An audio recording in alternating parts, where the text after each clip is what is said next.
हर दिन मुझे एक बात सुनने मिलती थी, हर दिन एक बात, एक ही बात सुनने मिलती थी। मैं आप लोगों को बताना चाहूँगा वो बात। वो हमसे कहते थे कि हमारे जितने भी कथाएं होती हैं, जितने भी हमारी कथाएं होती है, जितने भी हमारे प्रवचन होते हैं, उसमें हमको सदगुरु कबीर साहब की वाणी लेनी ही पड़ती है। उनके वाणी वचनों के बगैर हमारी कथाएं, हमारे प्रवचन हो ही नहीं सकते। तो ऐसा उनका कहना है। थोड़ा आवाज़ बढ़ाइए इसका। तो ऐसा उनका कहना है। तो इससे एक चीज़ समझ आती है हमें, कि मुझे एक चीज़ समझ आई कि हमारे सदगुरु कबीर की जो वाणी वचन है, जो सदगुरु कबीर साहब का जो संदेश है, उसका वो उतना महत्व समझते हैं, उसको इतना मान देते हैं। और हम तो सदगुरु कबीर साहब के बताए हुए मार्ग से आते हैं, उनके बताए हुए रास्ते में हम चलते हैं। हम सब कबीरपंथी हैं। तो सदगुरु कबीर साहब हमसे क्या कह रहे हैं?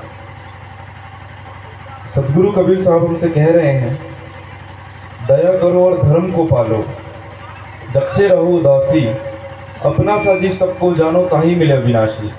ऐसी सदगुरु कबीर साहब की वाणी है। तो इस वाणी से हमने सिर्फ एक चौथाई ही लिया है, हमने जीव देव और आत्म पूजा को। जीव देव आत्म पूजा जो है,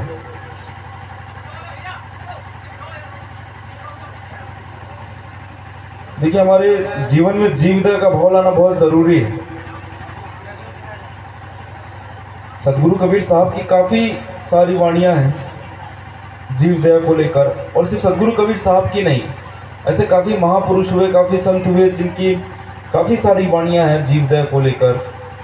और सभी हमसे कह रहे हैं कि जीवों पर दया करो, दया करके धर्म को पालो, और जग से रहो उदासी, अपना सा जीव सबको जानो।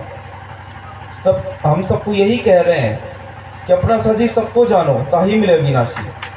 हमारे जब ये चीज़ समझिए आप, हमारे इतने महापुरुष, हमारे परमात्मा हम पे कोई अंतर नहीं कर रहे हैं। हमको ये चीज़ कह रहे हैं कि अपना सा जीव सबको जानो, सभी जीवों को एक समान मानो, एक समान दृष्टि से देखो, प्रेम की दृष्टि से देखो, सबके प्रति प्रेम भाव रखो, दया भाव रखो। तो हम कौन होते हैं भेदभाव करने वाले? हम कौन होते हैं दूसरे जीवों को मार के खाने वाले? हम कौन होते हैं? हम तो भाई भक्त तो कहलाएंगे नहीं। हम ऐसे तो अपने आप को भक्त कह ही नहीं सकते, अपने परमात्मा को भक्त कह ही नहीं सकते। हमारे परमात्मा तो हमसे यही कह रहे हैं कि अपना सा जीव सबको मानो। हमारे परमात्मा तो कह रहे हैं जीव दया आत्म पूजा, सदगुरु भक्त और नहीं दूजा। हमारे परमात्मा तो हमसे ये कह रहे हैं, लेकिन हम तो इसके ठीक विपरीत कर रहे हैं। हम किसी के प्रति गलत भाव रखते हैं, हम किसी की निंदा करते हैं, किसी को परेशान करते हैं, किसी के बारे में गलत सोचते हैं। हम तो यही कर रहे हैं। कहाँ से हुई जीव दया? कहाँ से जीव दया हुई? आप लोग खुद बताइए, खुद विचार करिए इस बारे में।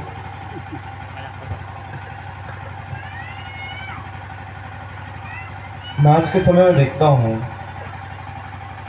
जो हमारे युवा हैं, युवा भाई बहन जो हैं,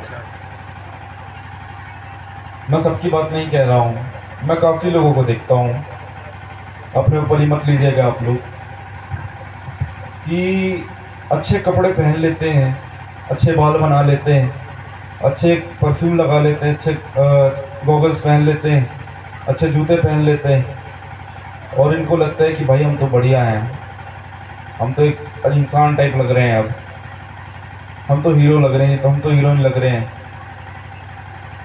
मेकअप कर लेते हैं। तो देखिए ये चीज़ करिए आप, कोई मनाही नहीं है। आप जूते पहनिए, अच्छे कपड़े पहनिए, अच्छे मेकअप करिए, परफ्यूम लगाइए, अच्छे चश्मे पहनिए, कोई मनाही नहीं है, ज़रूर करिए। कोई भी नहीं रोक टोक करेगा कि आप मत पहनो ये, आज ये मत लगाओ, ये मत करो, कोई भी नहीं करेगा। लेकिन ये मत समझो कि आप अच्छे इंसान दिख रहे हैं, अच्छे इंसान टाइप लग रहे हैं, आप हीरो लग रहे हैं। आप अच्छे इंसान तभी कहलाएंगे जब आपके अंदर इंसानियत होगी। आप हीरो तब कहलाएंगे जब आप किसी का जीवन बनाएंगे। आप हीरो तब कहलाएंगे जब आप किसी की मदद करेंगे। आप हीरो तब कहलाएंगे, हीरोइन तब कहलाएंगे जब आप किसी के प्रति गलत भाव नहीं रखेंगे, किसी के बारे में गलत नहीं सोचेंगे। तभी आप हीरो हीरोइन अपने आप को कहें तो मतलब है। आप अपने आप को फिर अच्छा इंसान कहें तो मतलब है। ये चीज़ आप समझिएगा मेरी, इस पर विचार ज़रूर करिएगा। ये मत सोचिएगा कि भाई हमको ऐसा कैसे बोल रहे हैं। देखिए, मैं ऐसा नहीं कह रहा हूँ कि आप मत पहनिए, आप कुछ मत करिए। मैं कभी अभी पहले ही बोल रहा हूँ, आप मेकअप करिए, ज़रूर अच्छे कपड़े पहनिए। और युवा भाई, आप अच्छे शर्ट पहनिए, जीन्स पहनिए, जूते पहनिए, चश्मे लगाइए, सब करिए, कोई भी मनाही नहीं है। लेकिन ये मत समझिए कि आप अच्छे इंसान बन गए इससे। आप अच्छे इंसान तब बनेंगे जब आप लोगों के प्रति सही प्रेम रखेंगे, सबके प्रति दया भाव रखेंगे, आप किसी के बारे में गलत नहीं सोचेंगे और अपने अंदर आप सेवा का भाव लाएंगे और किसी का आपके वजह से किसी का जीवन बनेगा, तभी आप अच्छे इंसान कहलाएंगे, तभी आप हीरो हीरोइन कहलाएंगे, वरना अन्यथा नहीं कहलाएंगे। इस चीज़ का आप ध्यान रखिए। और कभी बुजुर्ग लोग भी यहाँ पर हैं, तो मैं आप लोगों को एक बात कहूँगा। आज के समय में जो बुजुर्ग लोग हैं वो ज़्यादा चमत्कार पे नमस्कार करते हैं, चमत्कार को नमस्कार करते हैं। मैंने कल भी बातें कही थी, आज वापस कह रहा हूँ मैं। चमत्कार पर आप लोग नमस्कार तो करते हैं,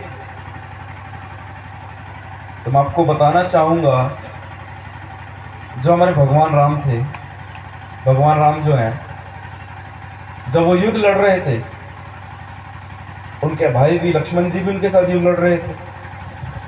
तो इस युद्ध के दौरान वो घायल हो गए, लक्ष्मण जी घायल हो गए, बहुत ही ज़्यादा बुरी तरीके से,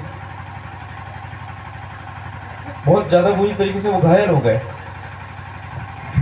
तब भगवान राम, स्वयं भगवान राम वैद्य को बुलाते हैं, वैद्य से उनका इलाज कराते हैं। वैद्य कहते हैं कि जाओ भाई, ये बूटी लेकर आओ, सुबह होने से पहले इनका इलाज करना ज़रूरी है, वरना इनके प्राण छूट जाएंगे, इनका शरीर छूट जाएगा, प्राण त्याग देंगे ये। तो फिर वैद्य जी के कहने पर बूटी मंगाई जाती है, सुबह होने से पहले इलाज कराया जाता है। तो आप लोग ये सोचिए, खुद सोचिए आप लोग, जब स्वयं भगवान राम चिकित्सा का पालन कर रहे हैं, वैद्य को बुलाकर अपने भाई का इलाज करा रहे हैं, तो आज के समय में ऐसा कौन हो रहा है कि जो कह रहा है मैं सर पे हाथ रख देता हूँ तो तुम्हारा कल्याण हो जाएगा, मैं तुम्हारे सर पे हाथ रख देता हूँ तो तुम ठीक हो जाओगे? कौन कह रहा है? ये तो पाखंडी लोग कह रहे हैं।